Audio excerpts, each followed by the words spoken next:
We are now in the second half of our Brand Strategy 101 class, which is all about giving thought and attention to who it is your brand is setting out to serve. And serving your customer or audience well is not just knowing who they are, but spending time thinking about how you talk to them, how you invite them into your brand, and how you can make it easy for them to want to stick around.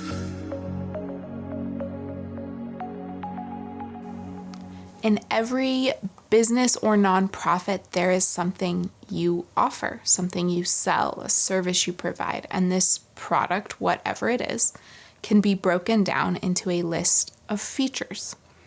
If you're an artist who sells paintings, your list of features might be original signed artwork, high quality framing, free expedited shipping. If you're a small shop who sells candles, your features might be natural, beeswax, organic, fragrance, wood wicks, non-toxic, and pet safe. And you get the idea. It's really straightforward. It's a practical list of what someone gets when they work with your brand. But often people stop here. They trot out their lists of features on their website and they use them in marketing materials. But the best brands, they take it a step further and they elevate from features into the realm of experiences. It's about understanding how what you do will play a role in their life. Often the strategies of the biggest brands are really not useful or helpful for small shops. Huge ad buys are a good example. That's not something that's realistic for you. But leaning into experiences is a strategy that is both entirely doable and extremely effective for small operations.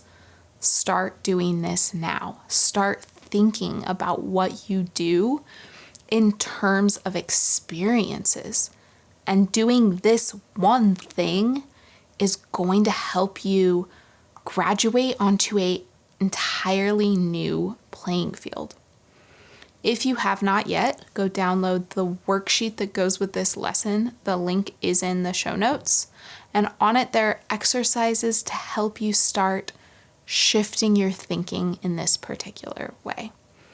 And the first step is just to list the features of your offering.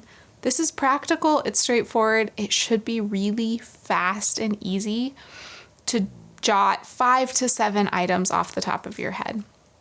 And as a side note here, if this is difficult to do, you have some serious heavy lifting around clarifying what it is that you do sell or offer. So head back to the worksheet from lesson 5. What problems are you solving for your audience or your customers? And now comes the fun part. For each feature you listed, think of how that feature links to an experience. How does it change someone's life in a big way or a small way? How do they live with it? How does it make their days richer, more enjoyable, or less frustrating? This is the type of content that I love creating and love helping you imagine for yourself. It can vary so much from brand to brand, which is what keeps it interesting.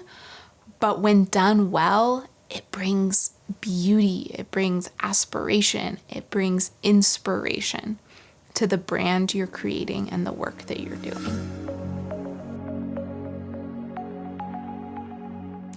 This exercise is something we also do in our live workshops because there are inevitably a few roadblocks that crop up as people are figuring out how to start incorporating experiences into their brand. And the one that I come across the most often is the misconceptions around the relationship between creativity and cost. Good creative ideas don't have to cost a lot. And just because something is expensive does not guarantee excellence. Just look at the Super Bowl ads every year. There are always a few very expensive duds. And as you get more practiced at thinking in terms of experiences, you're also going to get better at executing on the ideas. Even having the idea yourself in the first place is a major milestone. And that brings us to the second most common roadblock. So many times people feel reliant on businesses and services outside of themselves for bringing ideas to life, but you are far more capable than you are giving yourself credit for. We need to deprogram the idea that we are dependent on someone or something else in order to do good work. Looking outside of ourselves is a habit, one reinforced by aggressive marketing for sure, but a habit nonetheless. I want you to cultivate trust in yourself and your instincts, because no one will ever know your business like you do. That makes you the expert of your own brand.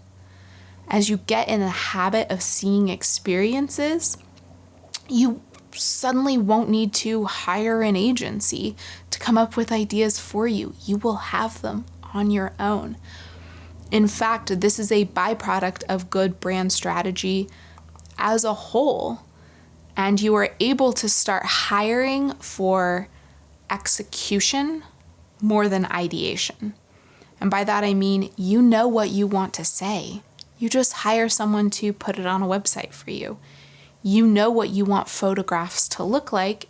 You can just hire someone to capture the images.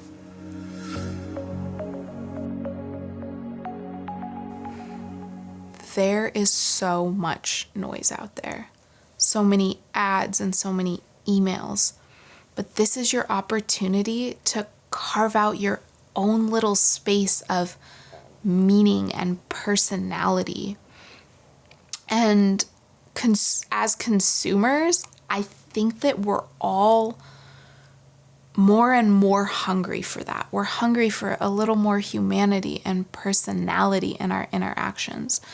We are eager to spend time and money with brands that take the time and energy to create something enjoyable for us. And the cynical among you at this point might ask if all of this is just manipulating or exploiting in some way to get more sales. And you're not wrong to ask, because there are brands who have tried to take shortcuts to push their business and their product out into the world, and it comes off cheesy, sometimes a little worse than that, kind of sleazy. But you have the brand strategy to back it up. You have done the legwork. By going through this class, it's you doing the legwork. You know who you are, why you exist, who you serve, and you genuinely believe in what you're doing.